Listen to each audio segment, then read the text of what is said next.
네, 여러분 안녕하십니까? 기도드리겠습니다. 하나님 아버지, 오늘도 하나님의 말씀을 공부하겠습니다. 성령님께서 내내 함께해 주시옵소서. 감사와 영광을 돌려오며 예수님의 이름으로 기도드립니다. 아멘. 지난주에 요한계시록의 서론에 해당되는 부분들을 이렇게 살펴보았습니다. 그리고 마지막에 이제 세대주의라고 하는 것이 있는데 그것이 왜 잘못된 것인가 하는 것을 우리가 살펴보았습니다. 오늘은 요한계시록 본문들을 좀 중요한 것들 살펴보려고 합니다. 이제 그걸 살펴보기 전에 각 장들을 그러니까 개괄적으로 이렇게 좀 개요를 살펴보도록 하겠습니다. 1장엔 뭐가 나옵니까? 일곱 금초대 그리고 인자 일곱 별 이렇게 나오죠. 그래서 1장은 뭐냐면은 요한계시록이 이제 그 예수님의 계시인데 하나님의 계시인데 그 계시를 보여주시는 그 주인공이 누구시냐, 그분이 어떤 분이시냐 하는 것을 소개하고 있습니다. 그래서 하이라이트가 뭡니까? 교회를 지도하시고 인도하시고 이끄시는 분이시다. 교회를 세우시고 인도하시는 분이시다라는 것이 이제 그 강조점이 되겠습니다. 그 다음에 2장에 보시면은 2장, 3장에 이제 교회들의 편지가 나오죠. 그래서 2장하고 3장인데요. 2장에는 일단 에베소, 서모나, 버가모, 두아디라 네 교회입니다. 그래서 요 네 개인데 여기서 보시면은 그 지도에 보시면은 해안에 있는 에베소, 그다음에 서모나, 버가모, 두아디라 이렇게 그 다음에 3장에 나오는 사대, 빌라델비아, 라우디게아까지 이렇게 7교회가 이렇게 여기에 배치되어 있습니다. 이 지역을 합해서 소아시아라고 그러죠. 그리고 여기 보시면 드로아가 있고요. 여기가 드로아인데 이제 이게 트로이입니다. 예. 그 다음에 이제 3장입니다. 3장은 사대 빌라델비아 라우디게아 여기죠. 예, 사대 빌라델비아 라우디게아에서 에서버두 사빌라 이렇게 됩니다. 그 다음에 4장에 보시면은 이제 본격적으로 이제 계시 환상을 보는 장면인데요. 일단 4장에서는 하나님의 보좌를 보여주고 있죠. 그래서 24장로들과 네 생물의 찬양 이렇게 나옵니다. 그 다음에 5장에 보시면은 일곱 인으로 봉한 책이 나오죠. 그 두루마리. 그래서 인이라는 게 이제 이런 씨를 말하는 것이고요. 그 다음에 24장로들의 찬양이 있고 천사들의 찬양이 있고 또한 만물들의 찬양이 있습니다. 그래서 4장에서는 이제 그 하나님의 보좌, 이 4장부터 22장까지 이어지는 이 모든 역사의 주관자가 누구이시냐, 하나님이시다라는 것을 보여주고 있고, 5장에서는 그 나중에 이제 살펴보겠지만은 이 인을 뗄 사람이 없기에 요한이 울지 않습니까? 그럴 때에 다윗의 사자가 이기었다 울지 마라 하면서 예수님이 떼이시죠.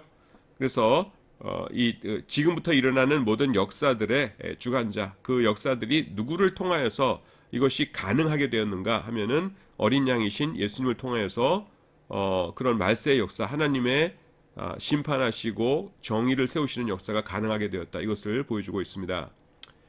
6장에서는요, 이제 첫 번째 이제 일곱 인재앙 중에서 첫째, 둘째, 셋째, 넷째 인이 나옵니다. 그래서 흰 말, 붉은 말, 검은색 말, 그 다음에 청황색 말 이렇게 나오고요. 그 다음에 다섯째 인에서는 그 순교자들의 탄원이 나오고 여섯째 인에서 커다란 지진이 나오고 해가 검어지고 달이 피와 같이 되고 별들이 떨어지는 이런 사건이 발생합니다. 그 다음에 7장에 보시면은 이제 이게 바뀌어가지고서는 하나님의 종들의 이마에 인을 치신다 이렇게 나오고 우리가 잘 아는 14만 4천이 등장합니다. 그리고 흰 옷 입은 큰 무리의 찬양이 나오죠. 14만 4천은 뭐냐면은 144 곱하기 1000이지 않습니까? 144는 뭐예요? 12 곱하기 10이죠. 앞에 12는 이스라엘의 12지파, 둘째 12는 12사도고요. 그 다음에 1000이라는 건 뭡니까? 10의 3승이죠. 그래서 이것은 아주 많다라는 것을 뜻하는 겁니다. 8장에 보시면은 이제 6장에서 여섯째 인까지 뗐었고요. 이제 일곱째 인을 뗍니다. 그러면은 일곱 나팔이 불죠. 그리고 향로를 땅에 쏟게 됩니다. 그러면은 첫째 나팔에서는 피 섞인 우박과 불, 둘째 나팔, 불 붙는 큰 산, 셋째 나팔, 횃불같이 타는 큰 별, 넷째 나팔, 해, 달, 별들의 3분의 1이 이제 그 떨어지고 뭐 이런 일이 나타나죠. 어두워지고. 그 다음에 9장에 가보시면은 계속 나팔입니다. 다섯째 나팔, 여섯째 나팔. 그리고 특별히 이 다섯째 나팔을 첫째 화라고 부르고 여섯째 나팔을 둘째 화라고 부릅니다. 그 다음에 10장에 보시면은 다시 이제 다른 환상이 나오면서 이 작은 책을 갖다 먹어버려라 그러시죠. 그리고 11장에 보시면은 성전을 측량하는 것이 나오고 두 증인이 이제 증언하는 것이 나오고 그 다음에는 일곱째 나팔이 등장하는데 이것을 셋째 화라고 주장을 따로 이제 말씀하고 있습니다. 24장로들의 찬양이 있고 하나님의 성전이 열리는 것이 나오고요. 12장에서는 해를 입은 한 여자, 해라는 것이 그 선입니다. 영어에 선. 그 해를 끼친다 할 때 그 해가 아니라 선이에요. 태양을 옷처럼 입은 한 여자가 있고요. 13장에서는 이제 두 짐승의 환상이 나오는데 제일 마지막에 666으로 끝납니다. 14장에서는 14만 4천의 찬양이 나오고요. 그 다음에 첫째 천사가 나타나서 이제 복음을 전하고 둘째 천사가 바벨론의 멸망을 선포하고 셋째 천사는 짐승과 우상에게 경배하는 자들에 대한 경고를 주고요.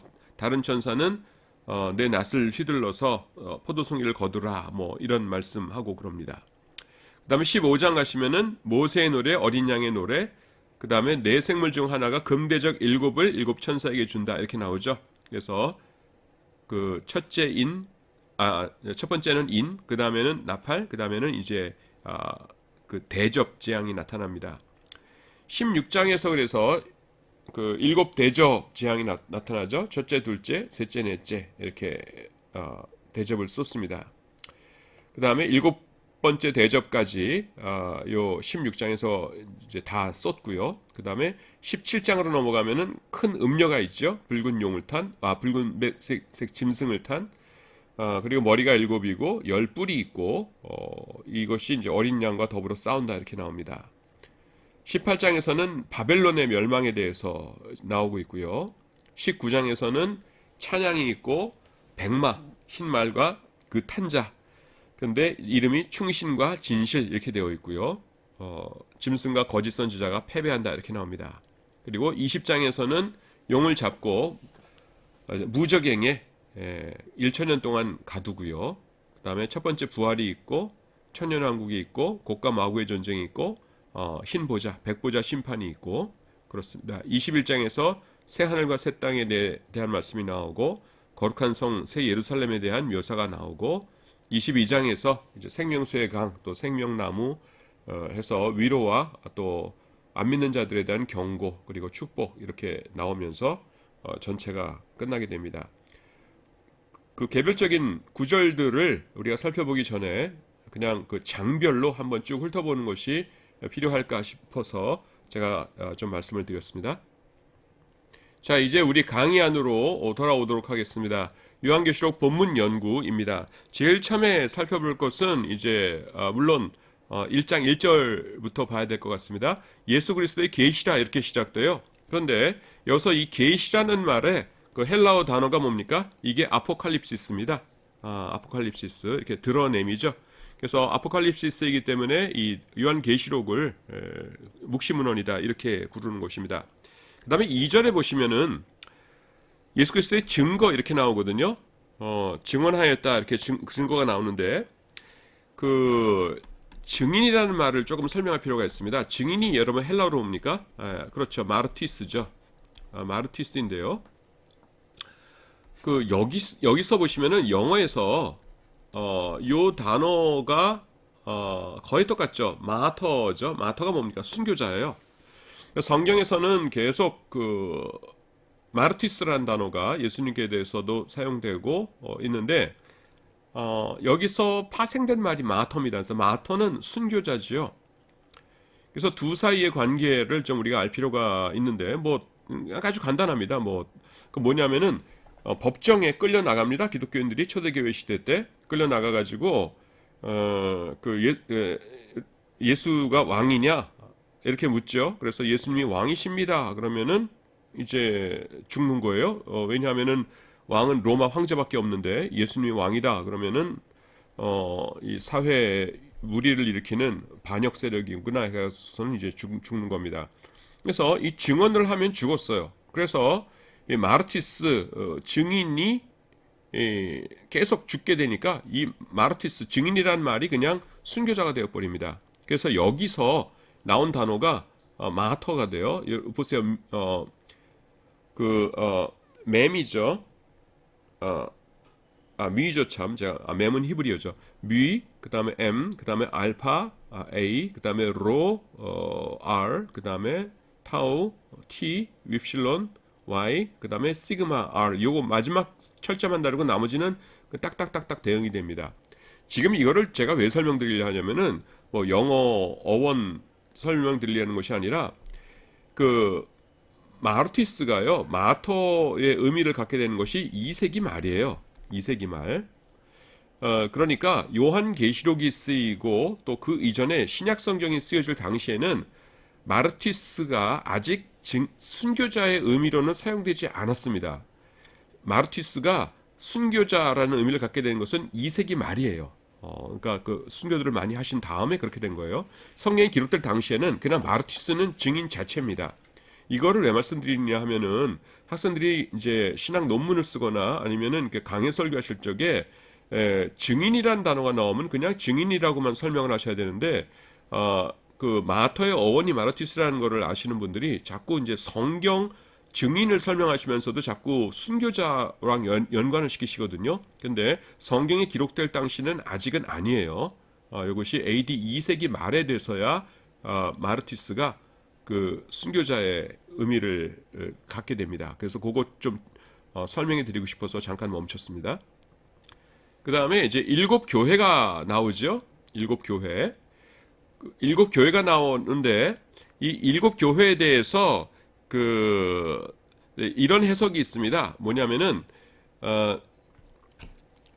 초대 교회부터 이제 예수님의 말씀, 그러니까 재림부터 이제 예수님께서 초림부터 재림까지 기간을 일곱 부로 나눈 다음에 에베소, 서머나, 버가모, 두아디라, 사대, 빌라델비아, 라우디게아 해가지고서는 에베소 초기 교회가 에베소 교회 시기, 그 다음에 서머나, 버가모, 두아디라 교회 시기에서 지금이 말세니까 라우디게아 교회 시기다 해가지고서는 각 시대마다 이 교회를 하나씩 대응시켜서 설명하시는 그런 분들이 있거든요. 예. 근데 성경적인 근거는 없어요. 그것이 이제 저도 이제 그런 설교를 한두 번은 들었던 것 같은데 옛날에. 근데 성경적인 근거는 없으니까 여러분들은 정확하게 설교를 하셔야 되니까요. 그렇게 설교하지 마시기 바랍니다. 그 다음에 일곱 영이 등장을 합니다. 4절에 일곱 영과 일곱 영이라는 것은 성령님을 뜻합니다. 그게 어디 나오냐 하면은 여기 보시면은 구약에서요. 스가랴서 3장 9절 여기 보시면은 일곱 눈이 있느니라 그러시죠. 일곱 눈이 있다 이렇게 말씀하시고 그 다음에 나중에 5장 6절에 가보시면은 이거를 가지고 뭐라고 설명하시냐면 그에게 일곱 뿔과 일곱 눈이 있으니 똑같죠? 이 눈들은 온 땅에 보내심을 받은 하나님의 일곱 영이더라 이렇게 말씀해요. 그러니까 일곱 영이라는 게 뭡니까? 성령님을 말씀하시는 것이죠. 그 다음에 7절을 조금 설명하려고 합니다. 7절. 저는 그냥 성경 본문 보고 설명할 테니까 여러분들은 그 강의 안에 보시면은 그 밑에 이제 설명이 나와요. 설명된 걸 보시고 저는 그냥 본문 자체를 가지고 설명을 하고 싶습니다. 보시면은 그러하리라 아멘 이렇게 나오죠. 그러하리라가 요게 그 헬라어로 뭐냐 하면은 나이입니다. 나이가 뭐냐면은 그냥 예스예요. 그 그리스어로 나이입니다. 그래서 요즘 여러분 그리스 여행 다녀보신 적 있으신 분들 계실 텐데요. 보면 그리스 말로 재밌는 게 뭐냐면 네입니다. 네. 예, 우리나라 말로 그냥 네 그러잖아요. 그래서 네네네네 그래요. 거기 가보면은 우리랑 똑같습니다. 그래서 yes가 네인데 재밌는 게 뭐냐면 한 번만 네 그러면은 화났다는 뜻이에요. 그 사람들이 그 좀 그 퉁명스러운 겁니다. 그래서 그 사람 대답할 때 보면 꼭 여러 번 얘기를 해요. 네네네네네 네네네네 그럽니다. 그래서 뭐 이렇게 뭐 설명할 때 그 잘 알아들었다는 뜻으로 네네네네 네네네네 이렇게 이야기들을 합니다. 그래서 그러하리라는 뭐냐면은 지금 이거 나이고요. 나이 그저 헬라 원어에 뭐라고 되냐면 나이 아멘 이렇게 돼 있어요. 그래서 아멘은 요 아멘이고요. 그러니까 이건 원래 히브리어에서 온 거죠. 아멘이고 나이는 헬라어입니다. 그래서 에고카린이 확실하다 예스 예스인데 우리나라로 봤다면 예 예인데 한 번은 헬라어로 그다음에 한 번은 히브리어로 말한 겁니다. 그래서 나이 아멘 그랬는데 우리말로 번역할 때 아멘은 익숙하니까 아멘이라고 해놓고 나이는 그러하리라 이렇게 해놓은 거예요. 둘 다 예스 예스입니다. 그 다음에 요게 굉장히 중요합니다. 이제도 있고 전에도 있었고 장차 올자 이렇게 말씀하셨죠. 하나님께서. 그런데 여러분 요게 헬라어로 보면 이제도 있고 해서 호온 그다음에 호엔 그다음에 에르코메노스 이렇게 되어 있는데요. 지금은 헬라어 하자는 건 아니고요. 지금 요걸 보십시오. 이제도 있고죠. 비동사를 썼어요. 이제도 있고 현재입니다. 현재. 전에도 있었고 과거죠. 전에도 있었고 그 다음에는 장차니까 뭐예요? 미래죠. 미래인데 지금 여러분 보세요. 비동사를 써서 있고 현재 그 다음에는 과거에 있었고 이렇게 했죠. 그러니까 지금 우리가 뭘 예상해요? 장차 미래에도 있을 자다 이렇게 될 걸 예상하죠. 있고 있었고 있을 것이고 이래야 되잖아요. 근데 미래형은 뭘 썼어요? 올자요 이렇게 씁니다. 그 에르코마이 동사를 쓴 거예요. 오다. 그러니까 이건 무슨 말이냐면은 하나님께서는 지금 분명히 계시고요. 전에도 분명히 계시고 그다음에 미래에도 분명히 계실 것이에요. 그런데 미래에 계실 것 대신에 올자요라는 걸 쓴 건 무슨 의미냐면은 미래에 오실 것이라는 것이 그만큼 확실하다는 겁니다. 지금 요한계시록을 읽는 독자들이 고통을 당하고 있잖아요. 그러니까 정말로 하나님이 이 우리의 고난에 개입해 주실까? 오실까? 이렇게 생각하고 있는데 하나님이 존재하시는 것만큼이나 하나님께서 미래에 오실 분이라는 것은 확실하다는 것입니다. 그래서 이제도 있고 전에도 있었고 장차도 계실 분인데 계신다는 것 대신에 올자라고 쓰는 것이에요. 그래서 하나님의 그 개입하심, 예수님의 재림하심의 확실성을 이런 식으로 표현해주고 있습니다. 그리고 10절에 보시면은 주의 날이라고 했죠. 오늘의 주일입니다. 뭐 토요일이 원래 구약의 그 안식일이라는 건 다 아실 테고요. 주일을 말하는데 주일은요 그 성경에도 몇 번 이제 근거가 나타납니다. 여러분들 그 10절 설명한 곳에 있는데요. 사도행전 20장 7절에 보시면은 안식 후 첫날에 우리가 떡을 떼려 하여 모였다 이렇게 나오고요. 고린도전서 16장 2절에도 보시면은 매주일 첫날에 너희 각 사람이 이를 얻은 대로 저축하여 두어서 이렇게 말씀합니다. 그리고 이 주일이 왜 중요했냐면은 여러분 보세요. 교회 안에 유대인들과 이방인이 있었죠. 그렇죠? 그런데 안식일하고 그 다음에는 주일이 있어요. 주일이 있으면은 이제 하루 차이지 않습니까? 토요일 주일이니까.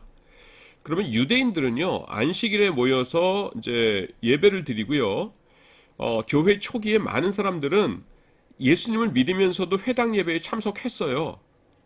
이건 제가 이제 학기 초에 요한복음 설명하면서 말씀드렸던 것인데 예수님을 믿는 유대인들은 굳이 회당에서 이렇게 나갈 생각들을 하지 않았습니다. 왜냐하면 회당에서 가르치기를 메시아가 오시면은 잘 믿어야 된다. 그분을 모셔드려야 된다. 이렇게 했는데 메시아가 예수님이시거든요. 그래서 예수님 잘 영접했어요. 그러니까 회당에서 배운 대로 자기들이 다 실천을 한 겁니다. 그러니까 이 사람들은 회당 예배에 계속 참석했어요. 그러니까 안식일 날은 이제 회당 예배가 있는 날이고요. 그 다음 날 주일날 새벽에 모여서 원래 주일은 이제 일하는 날이니까요. 그냥 주일날 새벽에 그 이방인들과 그다음에 유대인들이 같이 모여서 예배를 드렸습니다. 그래서 그 기독교인들은 이중으로 예배를 드렸어요. 안식일 날은 회당 가서 예배를 드리고 주일 날은 또 모이고 이렇게 되는 상황이었습니다. 그렇기 때문에 요날 주일 날도 초기부터 예배를 드렸다는 겁니다. 그래서 여기 10절에 보시면은 조금 전에 읽은 것이 제가 요거를 읽은 것이에요. 사도행전 20장, 고린도전서 16장 2절 이렇게 되죠. 그 다음에 주의 날이라는 것이 예수님의 부활의 증거의 하나이다 일어났는데 이건 무슨 말이냐 하면은요. 예수님이 정말 부활하셨을까? 부활하셨다는 겁니다. 그 증거가 무엇이냐? 우리가 안식일, 토요일 대신에 주일날을 지키고 있다는 것입니다. 주님의 날을. 안식일을 거룩하게 지키라는 것은 엄청나게 중요한 계명이거든요. 10계명에 포함되어 있지 않습니까? 그런데 지금 우리는 안식일이 아니라 그 다음 날인 일요일이죠. 세상으로는 그날을 예배드린 날이다 해서 모여서 예배를 드리잖아요. 이건 엄청난 것인데 10계명에도 있는 안식일 요거를 다른 날로 바꿀 정도의 그 사건이라면은 예수님의 부활이 아니고서는 이걸 바꿀 거를 정당화해 줄 만한 것이 없었다는 것이죠. 그래서 안식일 대신에 우리가 주일을 지킨다는 사실 자체가 예수님의 부활의 증거이다. 이렇게 본다는 것입니다. 조금 전에 말씀드린 대로 초기에 예수님을 믿는 유대인들이 안식일에는 회당에서 예배를 드리고 그 다음에는 주일에는 새벽에 낮에는 이제 다들 일을 하니까요. 새벽에 모여서 예배를 드리다가 회당에서 쫓겨났죠. 가말리엘 2세에 의해서 쫓겨나고 나니까 이 예배는 참석 못하게 되고 이 예배가 계속되는 거예요. 그래서 주일이 되는 겁니다. 기독교의 이 역사가 그렇게 돼요. 갑자기 어느 날 갑자기 우리는 이제 토요일 날 예배 안 드린다, 주일날 드린다 이렇게 된 것이 아니라 역사적으로 이렇게 물 흐르듯이 이렇게 진전이 된 것입니다. 그 다음에 19절에 보시면은 내가 본 것과 지금 있는 일과 장차 될 일을 이렇게 말씀하고 있거든요. 그래서 본 것, 과거죠. 지금 있는 일, 현재죠. 그 다음에 장차 될 일, 이러죠. 그래서 요한계시록을 해석하는 많은 분들이 지금 있는 일은 2장과 3장의 내용, 그 다음에 20절에서 설명한 것이 이제 내 본 것, 조금 전에 본 것, 20절에서 설명한 것. 20절에서 내가 본 것은 내 오른손에 7 별의 비밀과 또 7 금초대라 이렇게 말씀하고 있죠. 그 1장에서 그 환상에서 본 마지막 부분에서 본 것, 그것이 본 것. 그 다음에 지금 있는 일, 지금 현재 진행되고 있는 일, 2, 3장의 그 교회의 상황에 대한 편지, 그 다음에 장차 될 일은 6장 이하의 내용 이렇게 말합니다.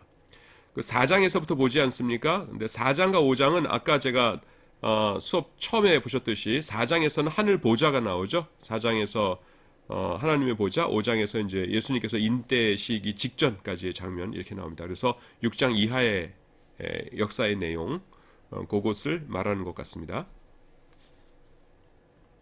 그 다음에 이제 2장 보시면은 2장 3절에 에베소 교회가 등장하죠. 그래서 거기 보시면은 게으르지 아니한 것과 이렇게 나오는데요. 그 원어의 뜻은 뭐냐면은 피곤해지지 아니하였다 이렇게 말합니다. 그러니까 열심히 일하면서도 피곤한 줄을 몰랐다. 그 굉장한 칭찬이에요. 게으르지 않았다 하면은 우리가 그냥 중간을 생각하는데 그것이 아니라 피곤해지지 않았다. 그러니까 피곤한 줄 모르고 굉장히 열심히 일했다라는 것입니다. 다른 교회와 비교해서 이 에베소 교회는 뭐냐면은 그 교리적으로 굉장히 그 순수하고 그랬어요. 그래서 이단들이 발 붙이지 못하게 하고 그런데 뭡니까? 첫사랑을 버렸다 이렇게 말씀하죠. 그러니까 아주 그 교리적으로 이론적으로 잘 무장이 되어 있는데 좀 사랑이 없고 냉랭한 교회, 그런 교회를 생각하시면 될 것입니다. 그 다음에 귀 있는 자는 들으라 이 말씀이 자꾸 나오죠. 요거가 이제 뭐를 암시하냐면은 그 회중 앞에서 이 서신이 낭독되었다는 것을 암시합니다. 그 앞에 이제 1장에서 나왔었는데요. 1장 3절이 어떻게 시작됩니까? 이 예언의 말씀을 읽는 자와 듣는 자들과 그 가운데 기록한 것을 지키는 자들이 복인다니 이렇게 나오죠. 그래서 읽는 자는 단수고요. 듣는 자들은 개정판에는 자라고 돼 있는데 원래 헬라어 원어로는 자들이에요. 그래서 듣는 자들 회중 앞에서 낭독하는 겁니다. 그래서 우리는 지금 요한계시록을 읽고 있지만은 원래 교회에서 초기에는 듣는 것이었어요. 그래서 성경에서 요한계시록에서 자주자주 귀 있는 자는 이렇게 하면서 이제 듣는 자들을 전제로 해서 우리에게 말씀을 주시고 있습니다. 그 다음에 에베소 교회 다음이 어디입니까? 그 서머나 교회거든요. 서머나 교회는 뭐로 유명하냐면요, 그 폴리갑이 순교한 곳입니다. 그래서 우리가 잘 아는 순교자 폴리갑 86세 나이로 순교하신 분인데 지금이라도 그냥 예수님을 부인해라 하면서 그 인간적으로는 폴리갑을 존경했거든요. 그 자기 친구도 있었고 그러니까 그렇게 했는데 내 평생 예수님께서 나를 배신하신 적이 없는데 내가 어떻게 예수님을 배신하냐 그러고서는 끔찍하게 이렇게 그 순교를 당해서 죽습니다. 그 다음에 이제 버가모 교회입니다. 버가모 교회에 보시면은 니골라당의 교훈을 지키는 자들이 있도다 이렇게 말씀하시고요. 또 발람의 교훈을 지키는 자들이 있도다 이렇게 나오죠. 그러니까 그런 것들을 회개하라 이렇게 말씀하십니다. 에베소 교회 첫 번째 교회와의 대조가 뭡니까? 에베소 교회는 그 아주 이론적으로 잘 무장이 되어 있고 그 대신에 차갑고 사랑이 없는 교회였고요. 그다음에 버가모 교회는 그냥 너무 관용만 하고 그다음에는 이게 그 이단들이 들어와서 이렇게 설치도록 이렇게 놔두는 그런 좀 이렇게 해이한 그런 모습을 보여주었습니다. 그다음에 버가모 교회 보시면은 이기는 자에게는 또 흰 돌을 줄 텐데 이렇게 나옵니다. 그래서 흰 돌이 뭐예요? 한자로 하면은 흰 돌이 백석이죠. 흰 백자에다가 돌석자. 그래서 흰 돌이 그 당시에 어떤 것으로 사용되는지 좀 이렇게 말씀드리겠습니다. 거기 보시면은 흰 돌이 다양하게 사용되었는데요. 재판관에 의해서 흰 돌은 무죄를 의미했고 검은 돌은 유죄를 의미했습니다. 요게 이제 재판석에 이제 배심원들이 이렇게 쭉 앉아 있지 않습니까? 배심원들이 사람을 그리는 건데 사람이라고 생각하세요. 앉아 있으면은 이제 그 바구니를 이렇게 쭉 돌리는 거예요. 헌금 바구니 돌리듯이. 그러면 이 사람들이 까만 돌을 하고 흰 돌이랑 갖고 있다가 저 사람은 그 유죄가 맞아 그러면은 까만 돌을 넣고요. 아니야 저 사람은 죄 없는 것 같아 그러면 흰 돌을 넣습니다. 그러면 나중에 요거를 재판장이 모아가지고서는 흰 돌과 검은 돌의 숫자를 세죠. 그래서 흰 돌이 더 많으면은 무죄, 검은 돌이 더 많으면은 유죄 이렇게 되는 겁니다. 그래서 흰 돌은 뭐냐면 그래서 예수님에 의해서 우리의 죄가 용서함 받아서 하나님 앞에서 우리가 의롭다 여김을 받는다라는 것을 뜻하는 상징이에요. 흰 돌. 그 다음에 또 공적인 축제에 참석할 수 있는 티켓입니다. 그 어떤 사람이 잔치를 벌이고 사람들을 이렇게 초청할 때에 그 흰 돌을 이렇게 보내주는 거예요. 하인을 통해서. 그러면은 들어올 때에 그 흰 돌 거기다가 뭐 그 가문의 이름이나 뭐 이런 것이 적혀 있었겠죠. 그거를 문지기에게 이렇게 보여주면은 초대받은 손님이시군요 하면서 들어오는 것입니다. 자, 그리고 또 성경에서요, 이 돌이라는 것은 신자를 뜻합니다. 그래서 너희가 산돌같이 신령한 집으로 세워지고 이렇게 얘기하죠. 그렇습니다. 그 다음에 흰 돌에다가 새 이름을 적어 주신다 그랬는데 그것이 그리스도의 이름인지 아니면은 그 사람, 그 흰 돌을 소유한 그 사람의 이름인지는 확실하지 않아요. 하여튼 중요한 것은 무엇이냐 하면은 이 돌을 받은 자는 하늘나라의 천국의 그 잔치에 참여할 수 있는 자격이 생긴다라는 것입니다. 그 다음에 두아디라 교회에 보시면은 내가 그를 침상에 던질 것이오라는 표현이 나옵니다. 침상.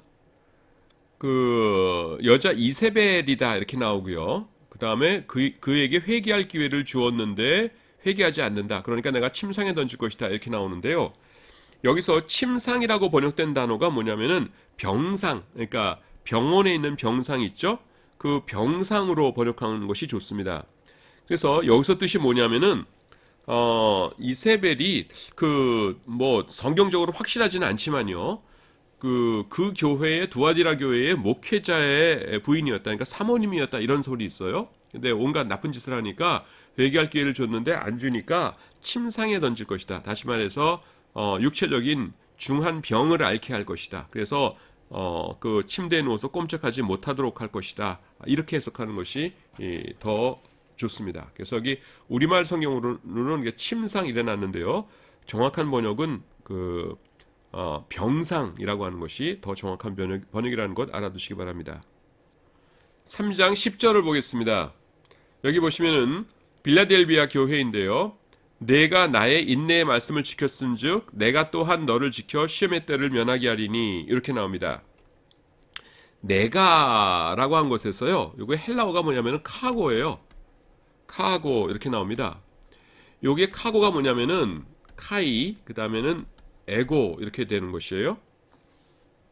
여러분 헬라어에서는요. 에고 사용 안 해도 된다는 것 아시죠? 이를테면 뭐 우리가 맨날 공부한 건데 리오 하면은 풀다잖아요.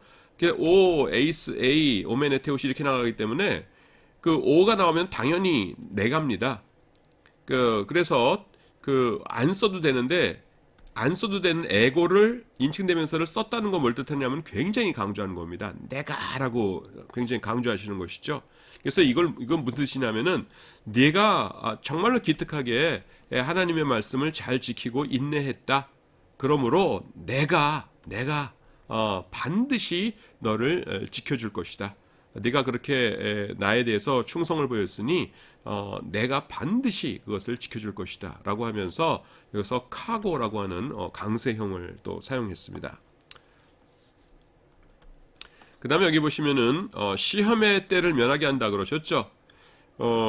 여러분 요 시험의 때를 면한다는 것이 어디서 우리가 또 뭐를 생각해야 되냐면은 출애굽의 10장입니다. 출애굽의 10장이 어떻게 돼요?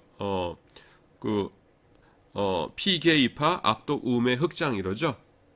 피게이파 악독 우메 흑장. 그래서 맨 마지막에 장자 치는 것까지 나오는데 파리 제향 이전 세계는요. 애굽 사람들과 유대인들이 같이 재앙을 당했어요. 그런데 파리 재앙서부터는 어떻습니까? 유대인들은 재앙을 당하지 않습니다. 하나님의 백성들은. 그래서 시험이 온 세상에 임하지만은 재앙을 당하지 않게 되죠. 그래서 지금 그거를 말씀하시는 것이라고 해석을 합니다. 그래서 내가 너를 지켜서 시험의 때를 면하게 할 것이다. 이렇게 말씀합니다. 그 다음에 3장 14절 이하에 보시면 라우디게아 교회의 말씀이 나오는데요. 아멘이시오 충성되고 참된 증인이시오 하나님의 창조의 근본이시니가 이르시되 이렇게 말씀합니다. 라우디게아 교회는 우리가 잘 아는 교회이죠. 15절에 보시면은 차지도 아니고 아니하고 뜨겁지도 아니하도다 이렇게 말씀하시지 않습니까? 그런데 라우디게아는 어땠냐면은 무슨 뭐 거기 의과대학도 있고 해서 굉장히 사람들이 공부도 많이 하고 그 다음에는 이렇게 재정적으로도 부유하고 이런 교회였어요. 그런데 이렇게 뜨겁지도 않고 차지도 않고 믿긴 믿는 것 같은데 이렇게 뭐 열심을 내지도 않고 이랬죠. 여러분 성경에 보시면은 하나님께서 자신을 소개하실 때에 주의 백성들의 상황에 맞게 소개하시죠. 그래서 사람들이 불안해하고 이렇게 평화가 없고 어떻게 해야 되지? 이런 사람들에게는 자신을 뭐라고 나타내십니까? 여호와 샬롬, 평강의 하나님 이렇게 말씀하시고요. 그 다음에 우리가 패배할까 두렵다 이러면은 여호와 니시가 뭐야? 깃발이죠. 그래서 승리의 하나님. 그래서 승리의 하나님이다 이렇게 나타내시고 또 치료가 필요한 자에게는 치료의 하나님 이렇게 여호와 샤파 이렇게 하면서 이제 자신의 이름을 하나님께서 적절하게 이렇게 말씀해 주십니다. 그래서 이걸 거꾸로 보면 뭐냐면은 하나님께서 자신의 이름을 어떻게 드러내시는가 하는 것을 보면은 그 공동체의 상황이 어떻다 하는 것을 역추적해서 알 수가 있어요. 근데 지금 라우디게아 교회에 주시는 이름이 뭡니까? 아멘이다, 참된 증인이다, 창조의 근본이다 그러시죠. 그래서 아멘이라는 게 뭐예요? 그 하나님 말씀은 과연 그러하다라는 겁니다. 내가 너희들에게 신약성경책 줬는데 그걸 너희가 아멘으로 믿고 일하면 내가 거기에 따라서 믿음에 따라서 역사할 텐데 라오디게아 교인들이요 왜 그러고 있느냐라는 것입니다. 그런데도 의심할 테니까 내가 참된 증인이다. 너희가 나를 믿는다고 하지 않느냐? 내가 하나님의 말씀에 따라서 이 세상에 와서 사역을 했고 그 다음에 십자가를 지기까지 충성했고 하나님의 모든 말씀이 참이라는 것을 증거한 증인이다. 나를 믿는다고 하면서 왜 말씀을 못 믿고 그렇게 이렇게 무력한 상태로 지내고 있느냐? 힘을 내서 뭔가 좀 해라 이러시는 거죠. 그런 다음에 세 번째 다시 말씀하십니다. 뭐냐면은 이 세상에 있는 모든 것들의 창조자가 누군지 아느냐? 나다. 하나님의 창조의 근본이다. 나다. 하나님께서 나를 통해서 세상을 창조하셨다.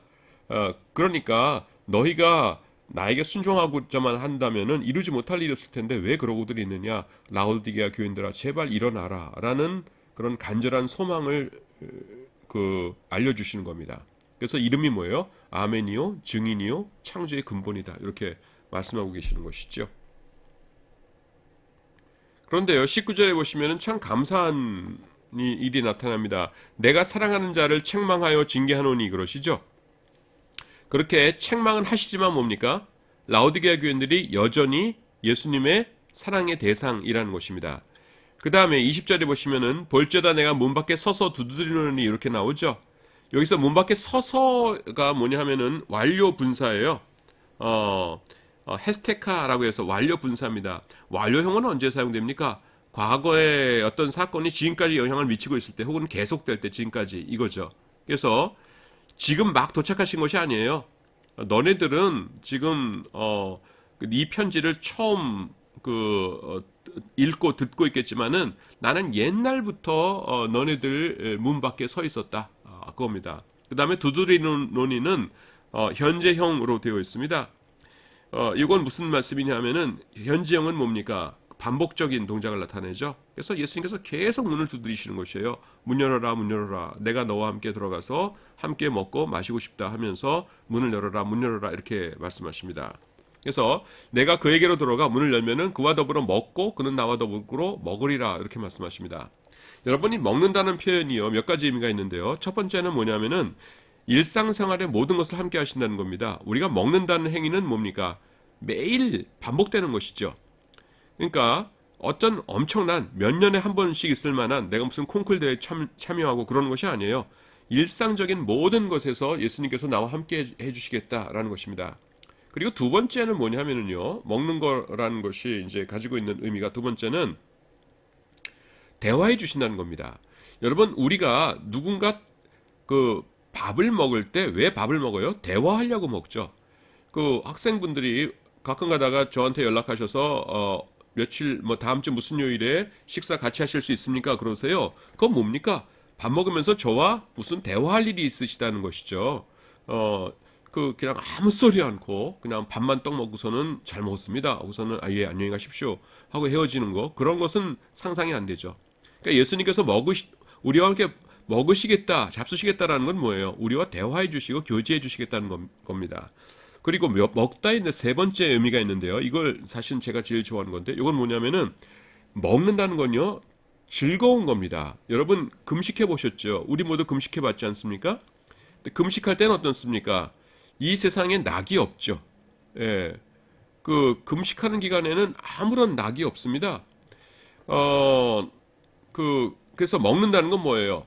인간이 누릴 수 있는 가장 즐거운 일입니다. 우리가 늘 먹으면서 사니까 잊고 사는데 먹는다는 것이 굉장히 즐거운 일입니다. 그래서 예수님을 모신 삶은 어떤 삶이에요? 즐거운 삶입니다. 문을 열고 예수님을 모시면은 예수님께서 우리의 삶 속에 즐거움을 주신다는 것입니다. 그래서 먹는다는 것이 그런 삼중적인 의미가 있다는 것 알아두시기 바랍니다. 그 다음에 요한계시록 4장으로 옵니다. 이제 인을 떼는 거는 몇 장부터 시작입니까? 6장이죠. 그런데 4장에서는 이제 하나님의 보좌가 보이고요. 그 다음에는 5장에서는 이제 우리의 그리스도께서는 어떤 분이신가 하는 것을 보여주고 있습니다. 자, 4장에서 1절에 보니까 이 일 후에 내가 보니 하늘에 열린 문이 있는데 내가 들은 바 처음에 내게 말하던 나팔 소리 같은 그 음성이 이르되 이리로 올라오라 이렇게 얘기합니다. 이후에 마땅히 일어날 일들을 내가 내게 보이리라. 그래서 이리로 올라오라는 걸 가지고서는 이거를 이제 휴거를 뜻한다. 교회의 휴거를 뜻한다. 이렇게 해석하는 분이 있는데 그거는 좀 터무니없는 것 같고요. 여기서 조금 설명해야 될 것은 지금 밑에 이제 설명이 나와 있는데 저는 그냥 저도 같이 볼까요? 그 밑에 세대주의에서는 이렇게 나타나는 것이 있어요. 휴거하고 연관시키려고 하는데 그건 아닌 것 같고요. 그 다음에 세대주의에서 뭐라고 말씀을 하냐면은 여러분 그 앞에서 7년 대환란이 있고요. 그 다음에는 천년 왕국이 있고 그래서 이때 이제 휴거한다고 그랬죠. 교회들은 잘 믿던 사람들이 휴거하고 공중 혼인잔치에 오고 그 다음에는 아마겟돈 전쟁을 위해서 예수님 재림하신다. 지금 제가 말씀드린 것은 세대주의적 전천연설이에요. 제가 이거 비판 많이 했습니다. 이건 아니라고 그랬죠. 근데 이제 세대주의자들이 하는 말 가운데서 뭐냐면은 지금 4장부터 이제 그 요한계시록 마지막에 예수님께서 이제 심판하실 때까지는 이 7년 대환란 시기를 말씀하고 있는데 20장 전까지 그 증거 중에 하나가 뭐냐면은 교회라는 것이 등장하지 않는다. 교회는 휴거했기 때문에 교회라는 것이 없고 이제 교회랑은 무관하다 이렇게 주장을 합니다. 그래서 교회라는 말이 요한복음의 처음 3장에는 20번씩이나 나타나지만은 4장부터 22장 17절까지는 단 한 번도 나타나지 않고 있다 이렇게 주장을 해요. 그런데요, 이를테면 18장 그 20절에 보시면은 성도들과 그 다음에는 사도들과 그 다음에는 선지자들 이렇게 나타납니다. 사도들과 선지자들. 근데 사도는요, 구약의 성도들은 사도가 아니에요. 신약의 교회에만 사도가 있죠. 그래서 여기 성도, 사도 이런 그리고 구약에도 믿는 사람들을 성도라고 부르지는 않죠. 구약에서 신약에 나타나는 용어지 않습니까? 성도라는 것이. 그래서 성도, 사도는 뭐 이거는 아주 분명하게 신약적인 용어입니다. 교회를 뜻하는 것이에요. 그래서 18장에 나오고요. 그 다음에 11장 18절 또 16장 6절, 18장 24절 이런 데 보시면은 계속 교회라는 말은 안 나오지만은 교회와 관련된 용어들이 계속 나와가지고 요 기간 동안에도 세상에 교회가 있다라는 것을 보여주고 있습니다. 그래서 제가 제 책에 보시면은 지금 제 책이라는 게 여러분들 보고 계신 이쪽인데 지금 여기도 보세요. 1절 이렇게 해놔서 세대주의 해놓고서는 세대주의 해가지고서는 세대주의에 대한 설명을 잔뜩 해놨죠. 그래서 여러분들이 그걸 참고하시기 바랍니다. 그 다음에 4절에 보시면은 24장로들이 있어요. 24라는 것은 뭡니까? 장로. 아까 제가 그 14만 4천 설명할 때도 요게 뭐라고 했어요? 12 곱하기 10이라고 그랬죠. 그래서 구약의 12지파, 그 다음에 신약의 12 사도 이렇게 얘기했지 않습니까? 24장로들 보좌 주변에서 하나님께 찬송을 드리고 있는 24장로이라는 사람도 어떤 사람들이에요? 12 더하기 12죠. 그래서 12는 뭡니까? 구약의 12지파, 12는 신약의 12사도. 그래서 구약과 신약의 성도들을 상징하는 것이 24장로들입니다. 그리고 이제 조금 있으면은 그 밑에 유리 바다가 등장하죠. 그 6절에 나오는데요. 유리 바다가 이제 보좌 주변으로 유리 바다가 쫙 펼쳐져 있습니다. 그래서 그건 이제 3가지가 있는데요. 하나님의 위엄을 뜻합니다. 이건 뭐예요? 그 거룩하신 하나님과 그 다음에 타락하고 악한 세상 사이에 이 유리바다, 넓은 유리바다가 있죠. 그래서 그 간격이 존재한다는 것은 하나님의 거룩하심, 위엄을 이제 뜻한다. 그 다음에 전지성. 여러분 유리라는 건 어때요? 투명하죠. 그러니까 다 보이죠. 그러니까 하나님께서는 다 보신다라는 것입니다. 그 다음에 그거를 왜 유리바다라고 했냐면은 출애굽기와 연관시키기 위해서이다 라는 것이에요. 출애굽할 때 어땠습니까? 홍해 바다를 건넜죠. 마찬가지로 구원받은 성도들은 이 유리 바다를 건너야만 하나님 계신 곳으로 갈 수 있다. 이런 모티브가 있다라는 것입니다. 그 다음에 7절에 보시면은 네 생물이 등장해요. 네 생물이 등장해가지고 요 생물을 가지고서는 네 복음서를 이렇게 마태, 마가, 누가, 요한 복음과 요 네 생물을 이렇게 연결시키려는 시도가 많았거든요. 그래서 이레네우스 같은 경우는 요한 복음이 사자다, 송아지는 누가 복음이다, 사람은 마태 복음이다, 그리고 독수리 마가 복음 그랬는데 또 제롬은 또 달라졌어요. 그래서 그 사자가 마태고 그다음에 사람이 마가, 송아지는 누가 복음, 독수리가 요한 복음 이렇게 바꿨습니다. 그래서 지금 요한복음 주석들 보면 표지에 독수리 그려져 있는 거 굉장히 많아요. 그건 뭐냐면은 제롬의 영향을 받은 겁니다. 제롬이 누굽니까? 그 4세기 초에 345년경에 태어나서 419년경에 죽은 사람인데, 그러니까 4세기 초에 태어나서 5세기까지 활동했던 사람이죠. 이 사람이 그 성경을 라틴어로 이제 번역한 사람입니다. 그래서 굉장히 유명한 신학자이지요. 근데 여기서 보시면 그 네 개의 생물과 네 개의 복음서 이렇게 연결시켜 놓은 게 틀리죠. 그래서 이런 해석은 흥미롭긴 하지만요, 본문에 근거하고 있는 것은 아니에요. 그래서 뭐 요한복음은 뭐 독수리 복음서다 그러는데 그냥 그렇게 그냥 생각을 그냥 하고 싶은 대로 그냥 하는 것이지, 그러니까 성경적으로 딱 정해져 있는 것은 아니라는 것 알아두시기 바랍니다. 그 다음에 이제 4장에서는 하나님의 영광스러운 보좌가 나왔고요. 5장에 보시면은 두루마리가 있고요. 안팎으로 썼고 7인으로 봉하였대요. 근데 두루마리를 누가 그 두루마리를 펴고 그 인을 떼기 합당하냐 하니까 어떻게 됩니까? 펴거나 보거나 할 자가 없어요. 그래서 어떻게 했다고요? 내가 누굽니까? 여기서 요한이 크게 울었습니다.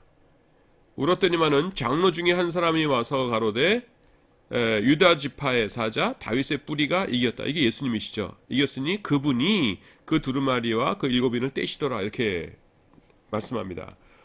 상당히 중요한 부분이에요. 이게 요한계시록의 이제 본격적인 예언이 진행되는 그 첫 부분에 나오는 거거든요. 그래서 이 부분을 잘 이해하셔야 이제 그 다음 부분들을 이해하시는데 큰 도움이 됩니다.